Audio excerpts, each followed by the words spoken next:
Welcome back to T. Shaw's Progressive Bluegrass. Thanks so much for coming back for more. I know last week we had a fascinating conversation with John Weisberger, and I definitely spoke more of traditional bluegrass without even realizing it. And although the more I do this podcast and my YouTube channel, I learned that it's very fuzzy, the definition between progressive and traditional. And the more involved I get with bluegrass, the more I appreciate traditional. But that being said, today absolutely positively is going to be about progressive bluegrass. More specifically, the Billy effect, how Billy Strings is affecting bluegrass, not just bluegrass itself, but the entire scene and even the music industry has really been evolving and changing since Billy Strings has come on board. So today I'm going to have my good friend Nick George. Nick and I have been bluegrass fans pretty much at the exact same time. We both not only got into bluegrass around the same time, but we've been going back and forth for years. Really, really close friends, initially through the infamous String Dusters that we met, the fan base. But we have an ongoing text thread that probably gets used 5 out of 7 days a week. We're talking about somebody new or exciting, sending each other video clip. He's fully responsible for my introduction to Luke Black of Mountain Grass Unit and is one of their biggest fans from the very, very beginning. Now, he's not a professional musician, although he is in a band with his wife. They play in the Portland area. We'll talk about that a little bit at the end of the show. But he's as close to a professional fan as you can get. For all those reasons and more, I consider Nick to be T. Shaw's official, unofficial consultant. He travels to see Billy whenever he has the opportunity, whether it's driving or flying. On every show he cannot attend, he makes sure to tune into every single Nug stream. If he can't watch it live due to a conflict with work or a different band, he always catches the streams post-show, making him more than qualified for us to have the conversation today. What is the Billy effect?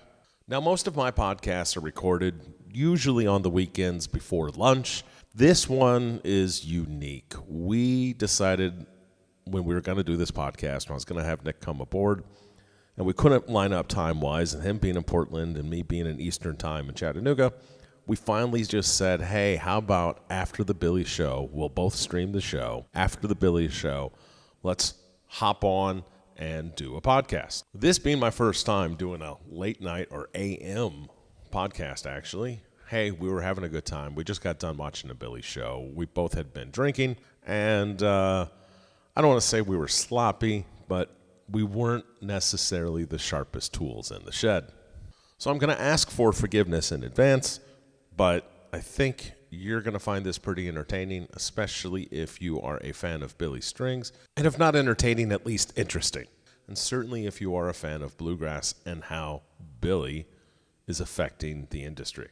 So now let's go to my conversation with Nick George, post-Billy Strings concert, The Billy Effect. Okay, great. T. Shaw, that's how I wanted to start this whole conversation. How you doing, buddy? Fantastic. Thank you for joining me today. I am beyond honored. I can't believe I get to be on T. Shaw's Progressive Bluegrass podcast. I have listened to every episode, and I'm super excited to be here and honored to be a guest.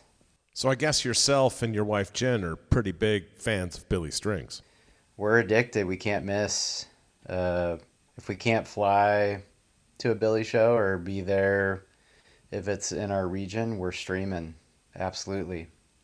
I think today's episode is going to be the Billy effect. And you are as qualified as anybody I know to talk about how Billy has influenced bluegrass and music as a whole, not just the music style, but the business model. And the fact that you said you fly to see a musician is something that separates Billy from just about everybody.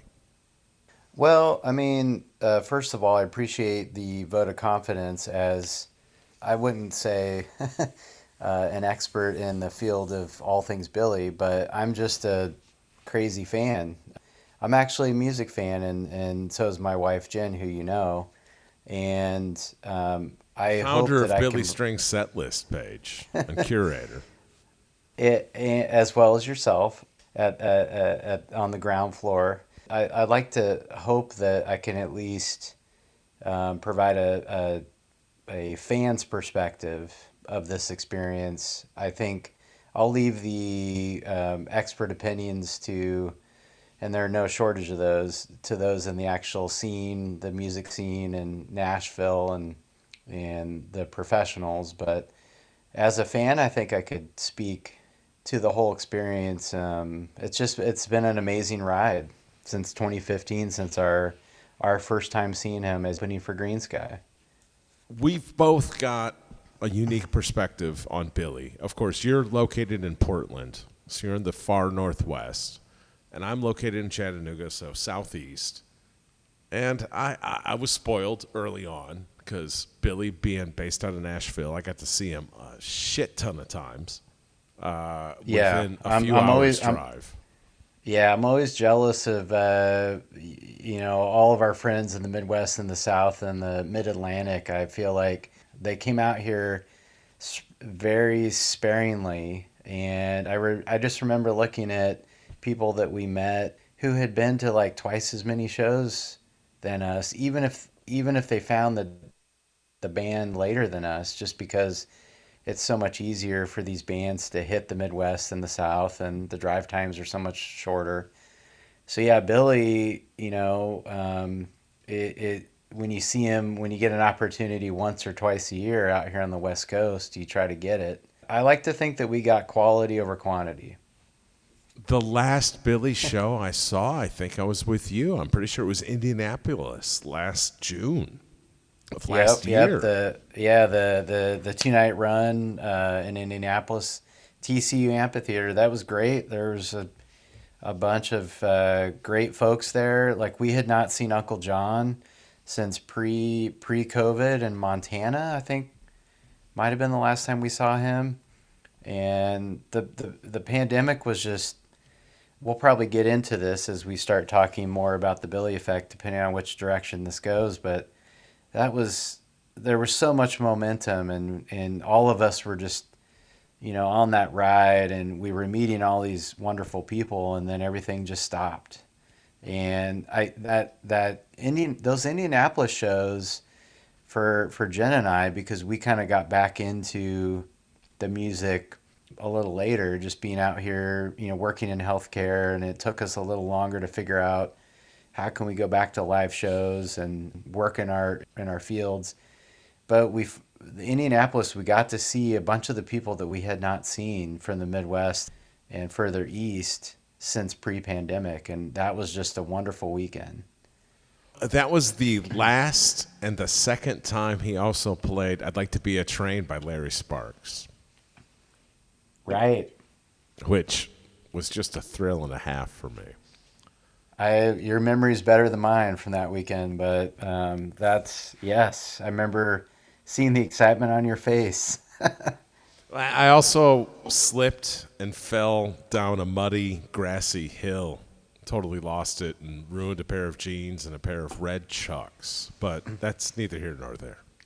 Well, if you weren't falling, you weren't trying that weekend. I mean, that second night it rained all day. I think like you guys, you and Cap tried to go to a baseball game and it was rained out. And I got to say real quick, just thinking of that second day, Dave Brown gets the MVP. He went, put his layers on, put his raincoat on, and locked down a spot on the lawn. I believe it was Dave Brown that gave us our home base for night two. He endured. He's a hero. I met Dave Oh for the yeah. first time New Year's going into 2020 in Michigan, 2019 going into 2020. He joined us at the pool party pre-show, pre-game. Hell yeah. It was Hell awesome. yeah. And this is like, I mean, Bill, I don't know what Billy effect, what all we're going to get into, but maybe this is the Billy effect, is again, we met you through the String Dusters, and our common path is rooted in Yonder, getting us to all of these different bands and all these different branches of this scene. And then we individually have met all these different people that Dave Brown and all these other folks, and we know them, and we've And we met them at all live in different different times. spots in the country. I mean, we're Yeah, thousands of yeah, miles away from each other.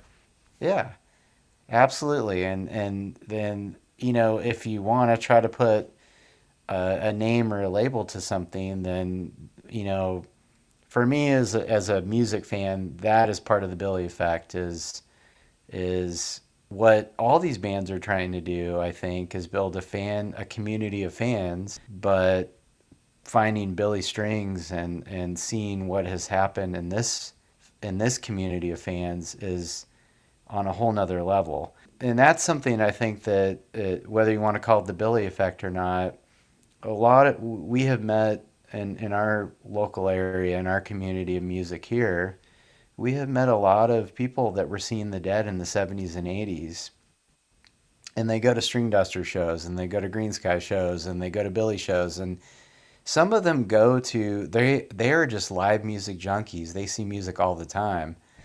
And you can't fool when it comes to fan bases in communities. You can't fool a deadhead that has seen 100 or 200 or 300 shows.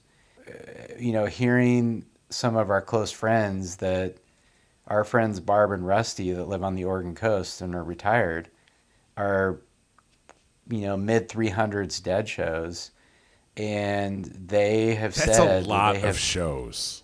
Yeah, Almost an entire they year of going to a show every yeah night. And I'm like, well, if everybody's saying he's the man, and I seeked him out and got to see him for the first time, would have been Romp 2016 in Owensboro, Kentucky. It would have been June 2016. okay. And I had never seen a video, never listened to a song, but the hype was so real once I heard this name. Yeah. And he's the only musician I think I've ever seen, I'm certain of it now that I think about it, that the very first song, he did a John Hartford cover, I'm Still Here. It wasn't even an original song. And within 30 seconds, I'm like, this guy is the real deal. Yeah, absolutely. Like that. So real quick, it's so funny that, I mean, we'd only seen two. Well, you said June 2016. So String Summit 2016, which would have been July, was our third Billy show, second with a band. But that's funny that, like, we kind of got turned on to him before you, but you have like so many more shows under your belt, just that regional advantage. But when we saw our Green Sky experience, I remember it was a 3 night run at the Wonder Ballroom, and we look at, okay, who are the opening acts? Like, we're coming after work or whatever. Are we gonna make it? And I see Billy Strings, and I'm like, who has the balls to have a name Billy Strings? And like, Yes, you're yes. opening for this mega, jamgrass band, Green Sky, who's well established and getting bigger and bigger and growing year after year. And they had not headlined Red Rocks yet, but they were kind of, their fan base bigger and bigger and bigger. And I'm like, Billy Strings, wow, okay, I have to see this. What is this about? And it was the same thing. Like, within 10 seconds, solo. He didn't even have a band. I was like, oh shit. And we were back towards the soundboard, maybe creeping towards middle of the room, and I needed to get closer. I needed to see what am I hearing? What's happening? And one of See the the magical fingers in things, action. oh man, one of the magical things of my first Billy Strings experience ever was Green Sky Bluegrass, who I was there to see, and pleasantly surprised by this opener that I'd never heard of. Green Sky Bluegrass becomes his backing band for, I think, about 5 songs of his set. So the whole band comes out, minus Dave Bruza, obviously, because they didn't need That is another an guitar player. endorsement right there. And then I, start like researching who is this guy and learn of how Green Sky crossed paths with him. I believe it was at Hoxeyville picking, and kept like, say, hey, come pick with me, whatever. I Somebody else can corroborate the connection, but I think that's how Green Sky got turned on to him. And they're all from Michigan, whatever. So they're like, we're bringing it. Green Sky has just done such an amazing job of selecting some amazing talent to open for them, who later goes on, like all these bands go on to become amazing bands and maybe at some point grow bigger than Green Sky. That's been a really interesting thing to observe with Green Sky over the years. But we were already kind of in our template, if you will, of we're seeing a ton of Dusters and a ton of Green Sky, and this is where our money is going. And we're seeing local music, of course, but I'm like, I got to pay attention to this Billy Strings guy. This is 2015. And lo and behold, he comes back to Portland the following February at a small little bar with a band. And I'm like, I got to go see this. I think it was 250 capacity. I think I resent you the video earlier today of I came out of the bathroom and he's warming up in the hallway. They're playing Lumpy Bean Pulling Dirt, Danny Barnes cover, and I'm in the right place at the right time. And then the show happened, and the bar wasn't great, the sound wasn't great, but again, it was one of those experiences like the energy, You the just knew. You knew yeah, it was yeah, magic. yeah, the energy was like I'm not ready to give him all my money and all my touring time and time off of work, but I have to know more about this guy and I have to keep following him. Like it was an energy. All the music we were seeing up to that point, Billy was there was this energy on stage that I had not ever seen before. We may never see it again. Billy is one of a kind. Going into the Billy effect, probably by the third or fourth time I saw him, all in 2016, I was all in. I still enjoyed other musicians, but especially, and this is the Southeast advantage or disadvantage, depending how you want to look at it, it took probably 90% of my entertainment budget and time from 2017 through probably 2019 leading up to the pandemic. I was seeing Billy, maybe not 90%, but 80% of my budget and time was chasing Billy. Yeah, I remember because we were still seeing a lot of Duster shows and traveling a lot, like 2017, 18. All of our mutual circle, like, we were just like, where's T-Shaw? Like, not to call you out and That was it, Billy. not, yeah, not that it's this band versus that band, but Jen and I do the same thing. Like, you followed for all these years, you still have a great time when you see them, but new and fresh is exciting. And that's what, for me, like, is the Billy effect a thing that took more money away from us seeing other bands? I don't know. Like, we've always done that. We've always mixed it up. Maybe some fans did that. Maybe they reallocated 100% of their money, music money, into seeing Billy or whatever. I don't know, but I Well, think and everybody's got a different path, but yeah, Catherine actually, I remember her, I don't want to say reprimanded me, but pretty much said, "You must love Billy because that's all we do." I'm like, "No, yes, you're that right." sounds like Cat. But at the same time, I recognized from the very beginning, we're seeing music history here.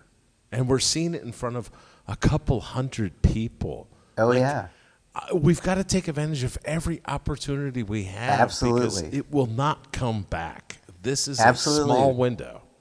And that very reason is 2018. Like, the crowd sizes out here, our crowd sizes lag probably 2 years behind what is happening where you are. Or I look at the arenas, and he was here when they played the Moda Center in 23, way undersold. I mean, maybe 8 9,000 people, and they had to close the upper deck. So where there's a lag at way out here, and that happens with all the bands. Like, it takes a lot of money You're on and a the edge lot of of the time. country. Yeah, a lot of time and a lot of money to get way out here, and you're not going to get the big crowds right out of the gate.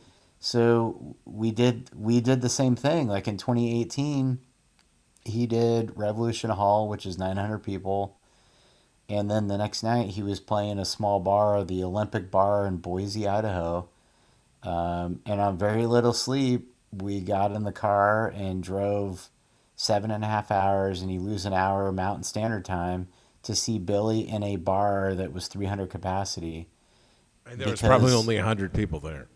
it was I don't think it was sold out, but it was full, but you could move around pretty easily. And then everybody left, and it was us and the band. Those of us that made the drive recognized, like as you did, that this is history in the making. We have to do this. We got to go on 4.5 hours sleep and drive to Boise to see this because we can't see this ever again. And our intuition was correct. I don't think anybody can argue that Billy is good for bluegrass. I mean, he's bringing people into the fold that have never even known bluegrass existed. But Right. and this is where I think we may differ a little bit in opinion, especially in 18, 19, 21, 22. Billy has sucked up a massive amount of the market share of progressive bluegrass. I think it's going to ultimately benefit progressive bluegrass because people will get into Billy and then explore other words. But I know I was part of that. I still enjoyed other bands, but there's only so much time to see live music and so much money to see live music and so much budget to see live music. And I think Green Skies recovered somewhat, but I feel like every other band that was big in the progressive bluegrass scene prior to COVID has never recovered because of Billy Strings. I might have a different take on this. And I think the bottom line is it's the only people that can really speak to this are all of these bands. They know what their metrics were going into the pandemic and leading up to the Billy explosion or the Billy effect. They know what their ticket sales were and their merch sales were and their, whatever's leading up to 2018, 2019. And the pandemic really just it changed so much. But one of the things that I think you have to talk about is coming out of the pandemic, the effect that inflation has had on everybody. And you look at what tickets cost now to go see a band, it's gone up like everything else. They have more expenses, just like all of us do. For example, John Craigie, who is a mainstay in Portland, super popular artist, he's playing tonight. We're not going. A bunch of our friends are going. I'm a casual Craigie fan. Like, I'll see him at a festival. I'm not going to go out of my way if I'm tired or there's other music to see. But I'll go see him because all of my close friends, I have a lot of close friends that love him. $50 to see him tonight.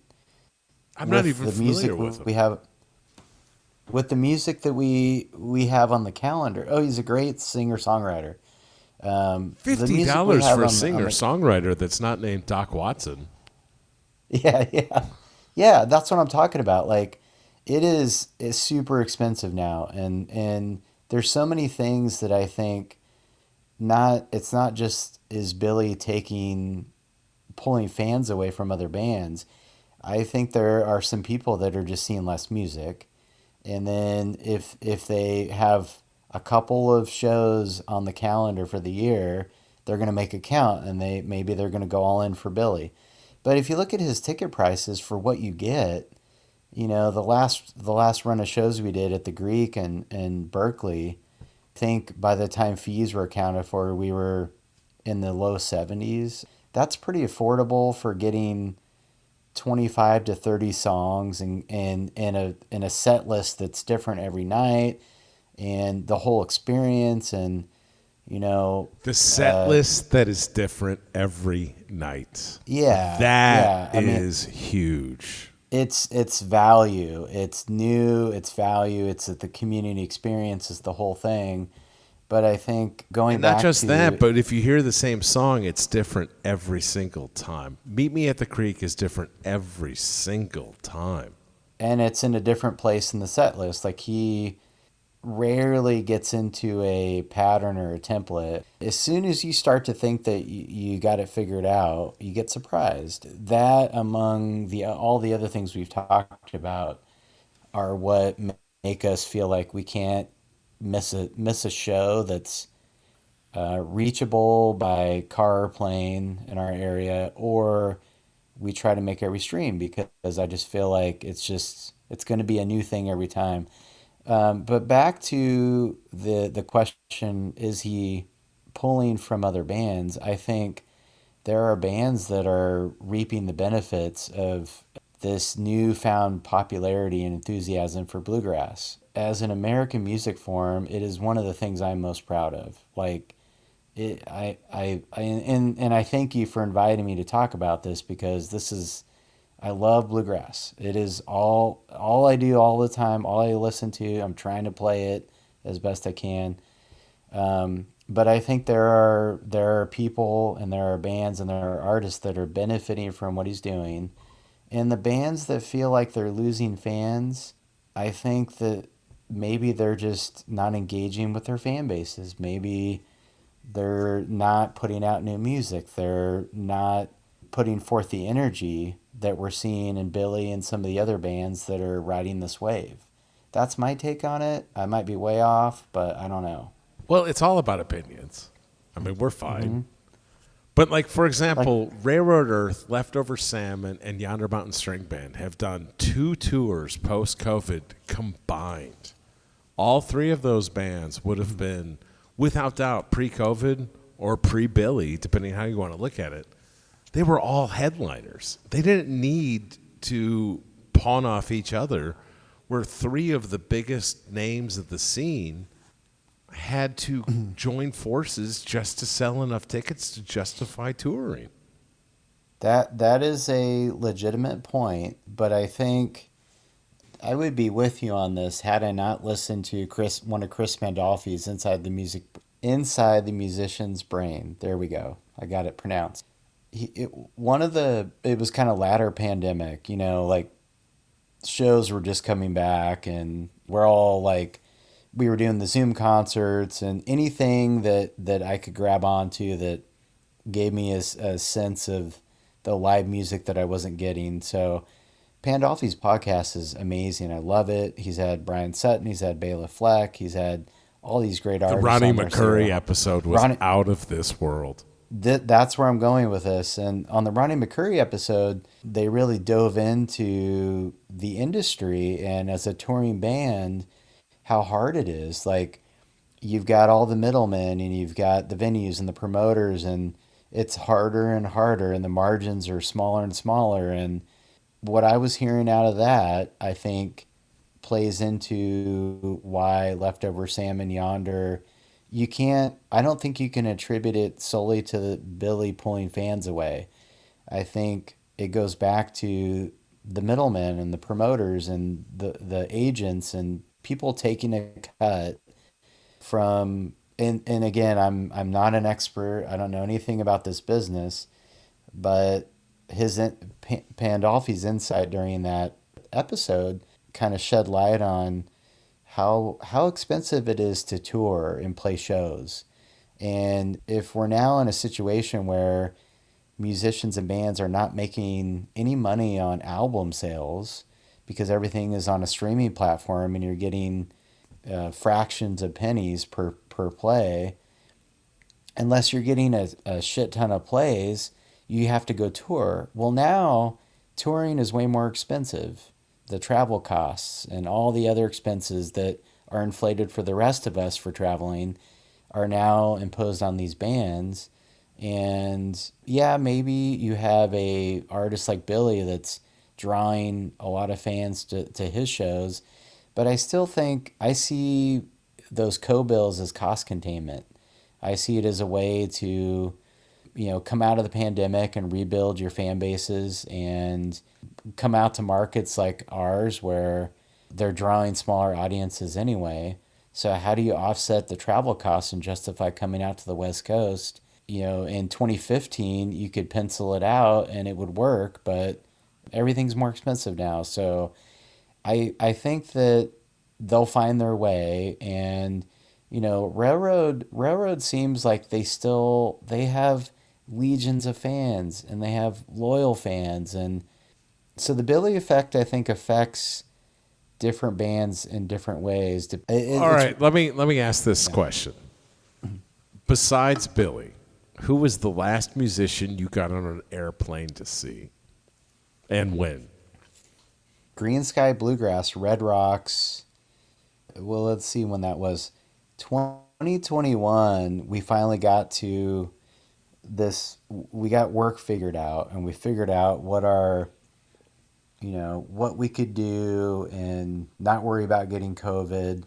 What measures could we take? What is our work policy?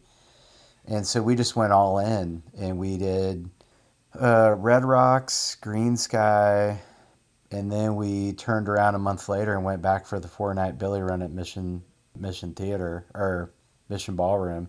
So Green Sky is the last airplane trip for us.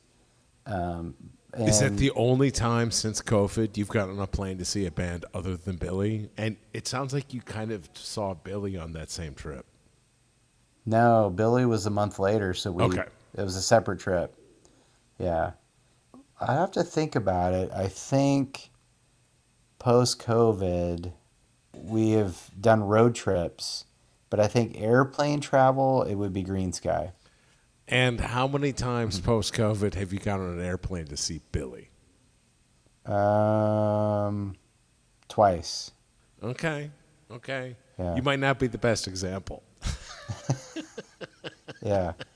Well, It's not as skewed as I expected it to be. no. Well, I mean, in Portland, in our area, Oregon as a whole, was very, very delayed at reopening to music. Billy was the first band, at least of the bands that we follow, that started doing those pod shows. A lot of other bands in a lot of other parts of the country are doing regular shows, and Billy Oregon, created the streaming concert almost. I mean, yes, bands right? prior to COVID would stream a show here and there. It was a special occasion once a year. Billy just said, "Fuck it, I'm touring. It's COVID, whatever. I'm touring." Yeah. And did entire tours. He's the only one that did that.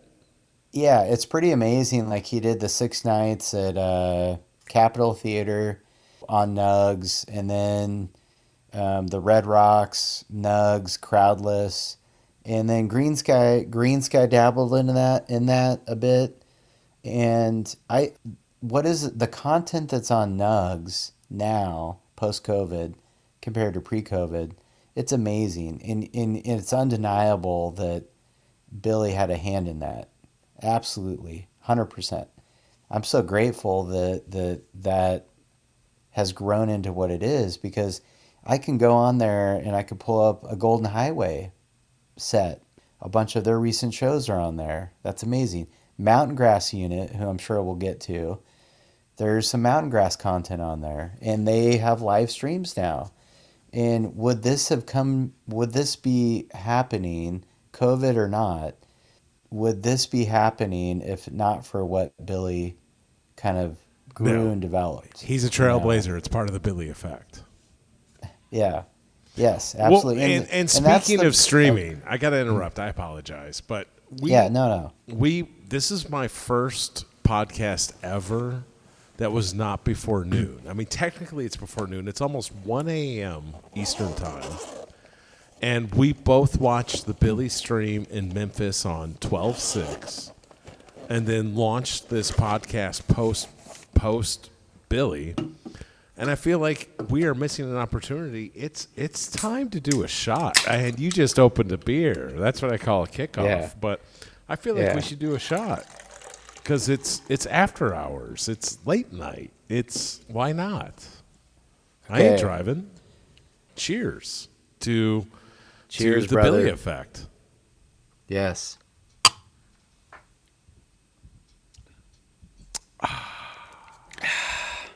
Yes.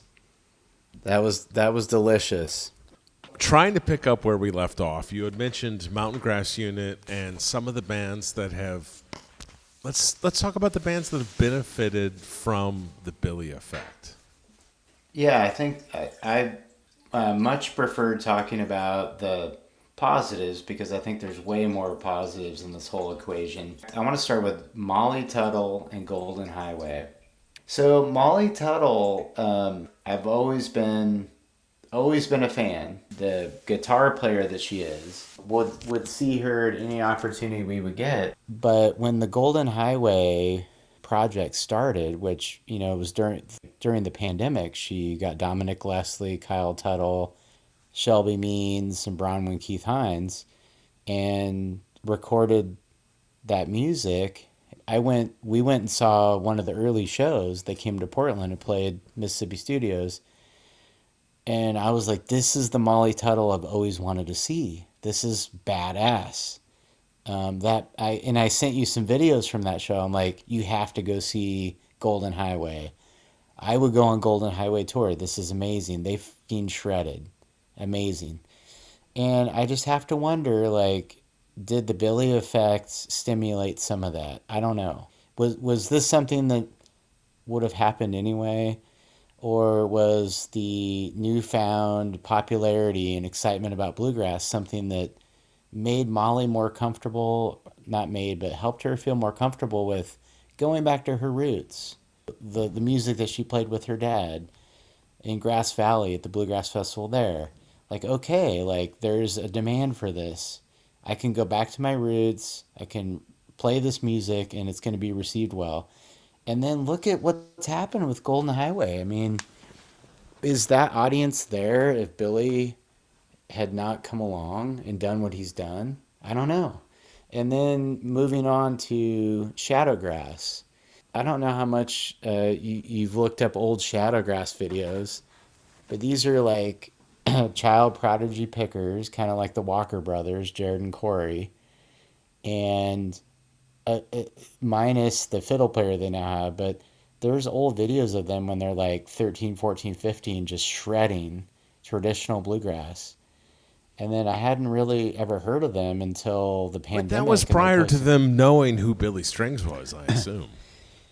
Yeah, yes, they were just traditional bluegrass. And then when you look at what Kaiser George is doing on guitar now, you can't tell me it's not influenced by Billy. Not that Shadowgrass's music absolutely is. Yeah, not that their music writing and composition and their original tunes are necessarily influenced, but his playing in particular. But we went to a Shadowgrass show a week after seeing Mountain Grass in Portland, and the energy and the speed and the tempo and everything, the vibe, definitely. I just wonder, would Shadowgrass be having the growth? Would they have gone this direction if not for the Billy effect? Well, there's no way to know that, but I think they would still Right. be professional musicians, even if they weren't. And I know you don't see eye to eye when I use this term, but they're Billy Grass, and they probably wouldn't be Billy Grass. Well, they couldn't be without Billy. Billy created it in so many ways. Yes, Yonder Mountain was the founding of the jam grass scene, but Billy's taken it to a different level. Yeah, absolutely. Undeniable. Yeah, I mean, you mentioned Yonder, and perhaps people were having these same conversations about Yonder in the first several years, like taking this traditional music and, looking back now, like listening to more of the Hartford catalog, I see how much that influenced Jeff Austin and that band and what they were doing and pushing the boundaries and of course Newgrass Revival as well. How that Yonder had its roots in the traditional, but then Newgrass Revival and John Hartford, I really feel like, shaped what they did but yeah, that 100 Guitars podcast that both of us listened to, John Stickley was just dead on and so perfect with his description of the first time he heard Billy, which is that jam at the festival, and the energy was not something he had ever heard from a flat picker or a bluegrass player. It was like this punk rock energy infused into a musician that had bluegrass roots. And that is what I think we're seeing with Mountain Grass Unit and Shadowgrass is they all have the roots and they have the technicality and they have that home base that is learning bluegrass, but the energy comes from Billy Grass, the Billy effect. As you know, it's a whole new thing. And I mean, I've seen so many flat pickers and so many bluegrass bands and amazing musicians that make me want to throw my guitars away because I'm like, I'll never be that good. But that's not necessarily what keeps me going to Billy String shows. It's not because I want to see somebody that's as good or better than Brian Sutton. There isn't anybody as good or better than Brian Sutton. There's nobody better than Jake Workman. There will never be another Tony Rice. That's not what I'm looking for. Keep going back to Billy shows because But of there'll this. never be another Billy Strings either. Correct. Yeah. It's this thing that you can't put in a category. You can't put it in a box. It's a generational, once in a generation experience that you can't miss. And it's having this effect, and I believe it's going to be a net positive on the whole scene. I think the bands that maybe are feeling like he's pulled fans away, it's either going to stimulate a whole new creative impulse in them to just push harder, dig deeper, and reinvent themselves. And the bands that were already staying true to themselves and content and comfortable in their own shoes will continue to thrive and flourish. In the end, it'll shake out as the Billy effect is going to be a great thing for jamgrass and bluegrass in general.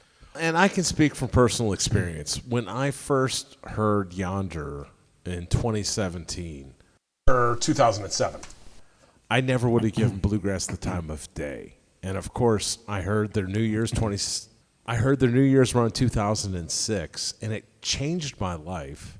And I immediately started like getting all the Yonder I could possibly suck in. But then I wanted something else. Like, what else out there is like Yonder?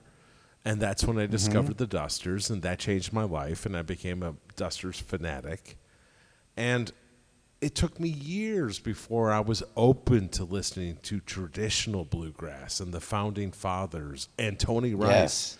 And Billy is certainly responsible for introducing me, not introducing me, but getting me to love Doc Watson and other traditional bluegrass Absolutely. that. But the Billy crowd that's coming from outside of bluegrass, I feel like generically speaking, stereotypically speaking, hasn't gotten to the point to expand. And if they have, maybe they're tickling a mountain grass or a shadow grass. It's coming, I think that's but it's not here yet. Yeah, I hear you, and I would agree with that because case in point is my brother-in-law who, like, he was anti-banjo. Anything with a banjo is hillbilly music. He can't do it. He's a metalhead. Can't do it. But he didn't go all in until he accidentally went to a Billy set at Bourbon and Beyond that he was not going to go to because he was going to go see Keb Mo. And I if don't even not know for who a torrential, Kedmo is. Keb Mo is a famous blues musician. K I'm ashamed. B is in I boy. should know that. Yeah, Keb Mo. I'm gonna edit that part. Yeah, edit it definitely. You're not gonna hear this, whoever you are. It's So gone. yeah, Keb Mo was on the main stage, and Jen's brother's like, "I'm going to that. I'm not going to go see your hillbilly band." Well, torrential downpour happens, and he's like, "Okay, where's a show that's under a tent?" Billy Strings is in the Bourbon tent, My sister keeps telling me to go see this guy. So he goes to the Bourbon Tick, gets on the rail. The rain hammers down, and everybody else gets the same idea as her brother Brian, and the tent ends up packed. And Billy and the boys throws down, and ever since Bourbon and Beyond 2019, I think it was, her brother, who absolutely wanted nothing to do with bluegrass whatsoever, is all in on Billy Strings. And then Billy plays the Bluebird in Bloomington, and her brother gets tickets and drags his wife, who absolutely hates banjo music. They have a great time, and so there's this cross. So this is the crossover audience you speak of, and over time, he let go of all of his opinions about what he thinks he doesn't like. And you're right, it's going to take these crossover fans a long time, probably way longer than it took you and I. I think back to, is he going to stimulate this interest in the founding fathers? I think for some people he will. It's going to be a Absolutely. really If you hard thing. consider Doc Watson and Tony Rice a founding father, then absolutely yes. Yeah. Well, I mean, the casual fans, like my brother-in-law, I really don't think he's going to go digging into the Doc Watson catalog. But for people like you and I mean, we have some really good friends locally that we turned on to some of this music a few years back, and they're all in. They're just like, where have we been? What rock have we been under? Why are we not listening to bluegrass?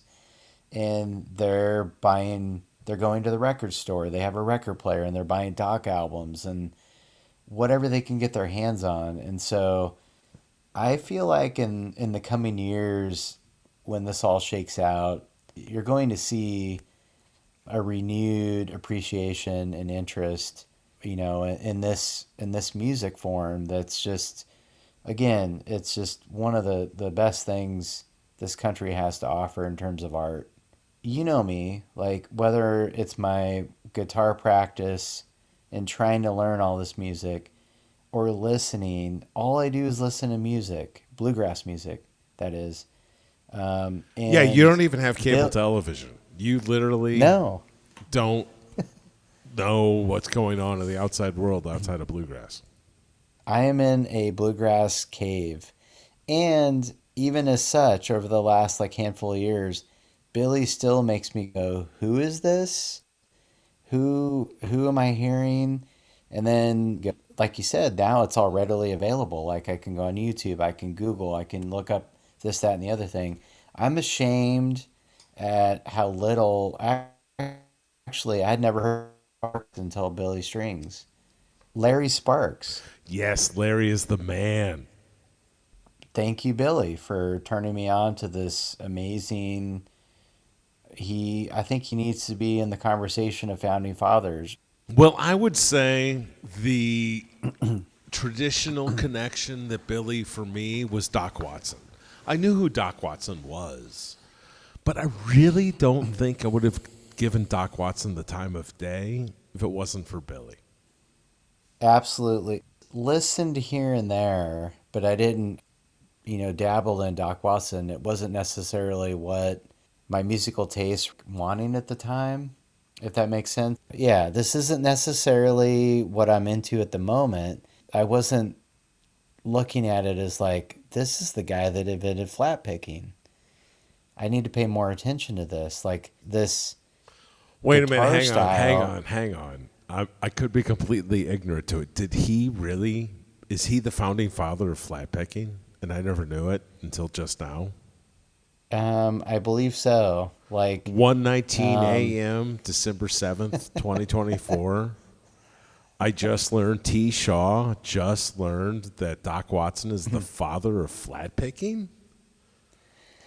Endless so I think wormhole of discovery. so. Let's yeah. I mean, I think like my understanding is his. When you learn of his upbringing and his background, and how he learned music and learned to play. blind, and growing up of in impoverished, upbringing. Everybody's family is working on the farm and doing various things. Everybody's like contributing, and he could not safe work the heavy equipment and all the dangerous jobs and whatnot on the family farm. I think the story goes that he was trying to like work some piece of equipment blind, and nearly like had a major accident, and his parents were like, "Okay, you're not doing this anymore." You can probably find the story told way better than I'm telling it. But he was like hell bent on contributing to his family. And so he taught himself guitar. And he was playing in some country bands that had fiddle. And he wanted to figure out, how can I play lead like a fiddle player, which is the eighth note, 16th note kind of format. And the only way that he could figure out how to do that on guitar was the flat picking style. So he wanted to try to do what the fiddle player in a country band was doing, and that's how his style evolved, and that's how it came to be.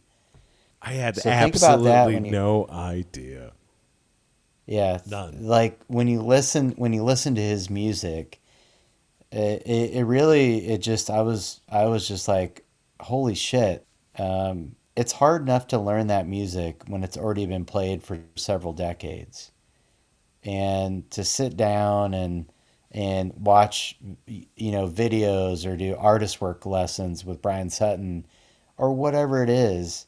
And I'm not blind. I have two functioning hands and a functioning brain, and it's bluegrass is so hard to play.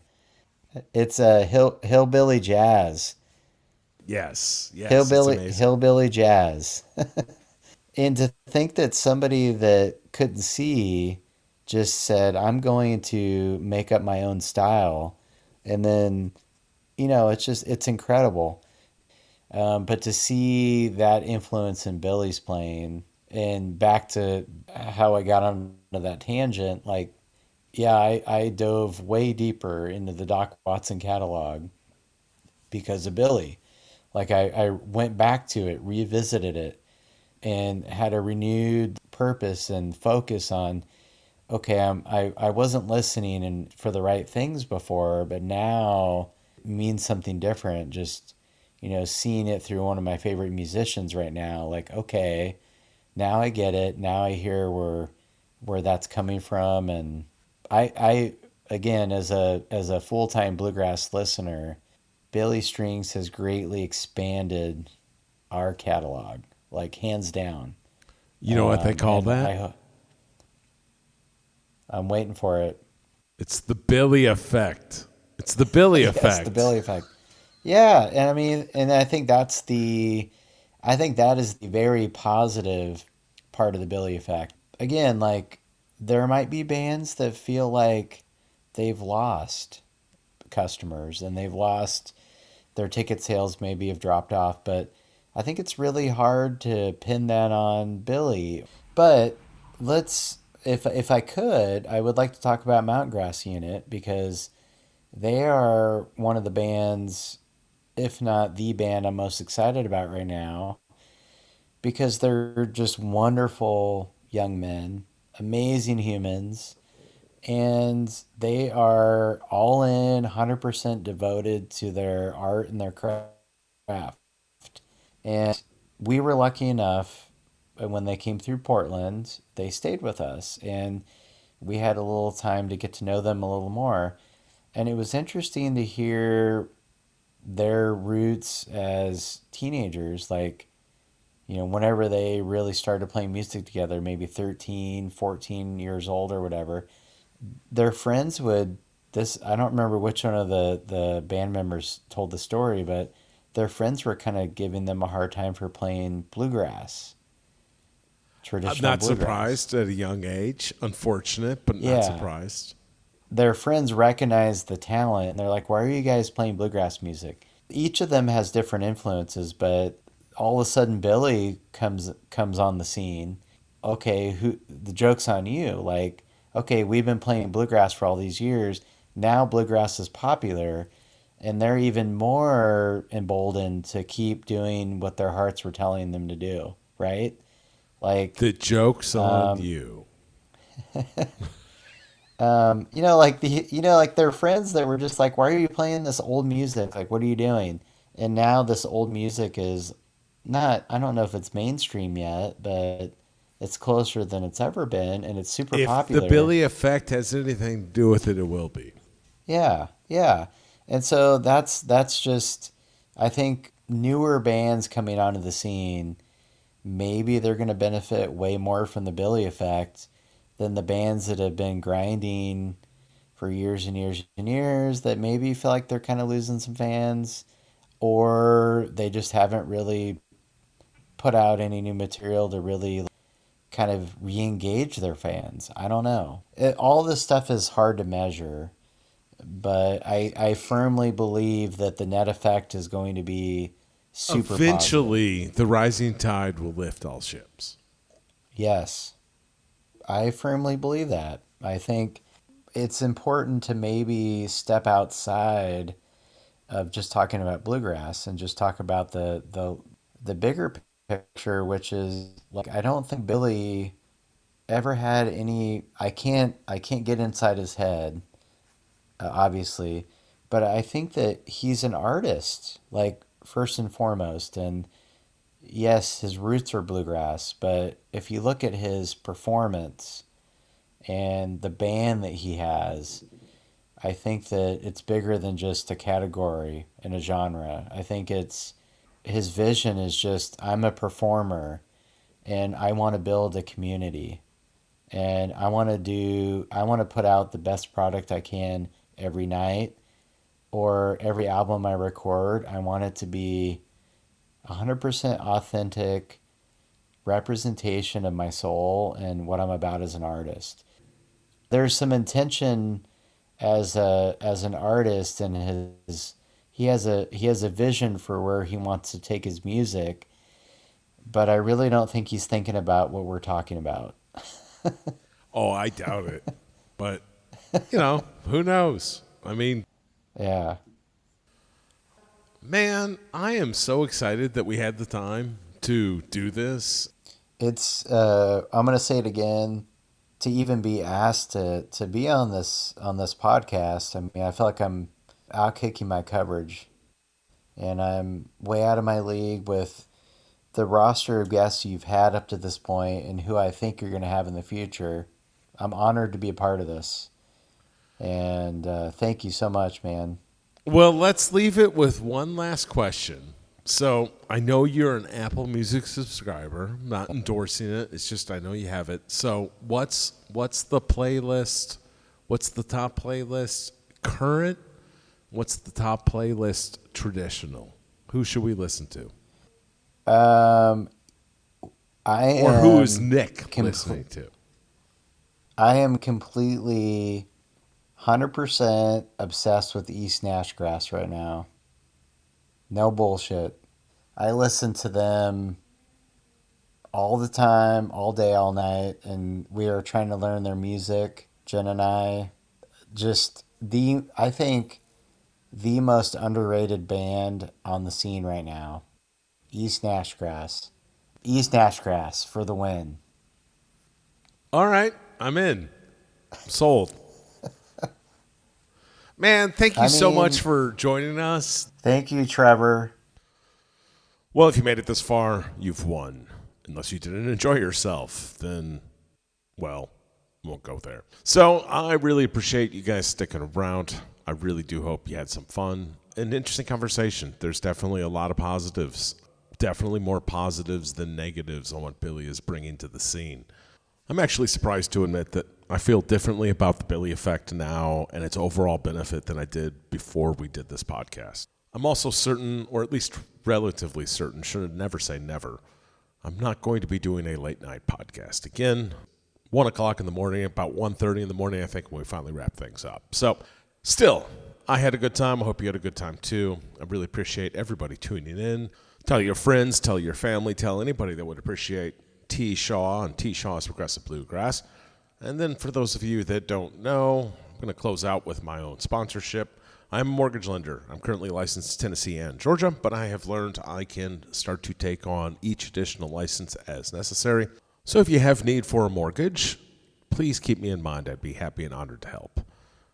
In my liner notes today, as I mentioned, Nick and Jen are in a band in Portland currently titled Songcatchers, but prior to that, they were actually went by the name Moose Knuckle String Band. I'm going to have a link to 2 Moose Knuckle String Band songs, both Windshield, a cover of Green Sky Bluegrass, and Same Old Moon, a cover of Mountain Grass Unit. And then that's going to be it. Thanks again for listening, and come back next week where we continue T. Shaw's Progressive Bluegrass. It's a big purchase, it's a big deal. Trevor Shaw knows exactly how you feel for refinance or a new home. Trevor Shaw will help you get your loan. Trevor Shaw will help you get your loan. Hello, I'm Trevor Shaw. I'm not just a bluegrass aficionado. I'm a bluegrass aficionado that's a mortgage loan officer at Chat Mortgage in Chattanooga, Tennessee. I'd be honored for the opportunity to help you get your residential mortgage loan or refinance anywhere in Tennessee and Georgia. From veterans using their hard-earned benefits to first-time home buyers needing down payment assistance to retirees finally getting the home they've always dreamed of. Call or text me today at 864-50-T-SHAW. That's 864-50-T-SHAW. It's a big purchase, it's a big deal. Trevor Shaw knows exactly how you feel for refinance or a new home. Trevor Shaw will help you get your loan. Trevor Shaw will help you get your loan. Chat Mortgage is powered by Almeida Mortgage Corporation, NMLS number 271603. Chat Mortgage is located at 6650 East Brainerd Road, Suite 208 in Chattanooga, Tennessee. Phone number 423-591-9801. Trevor Shaw, NMLS number 929381.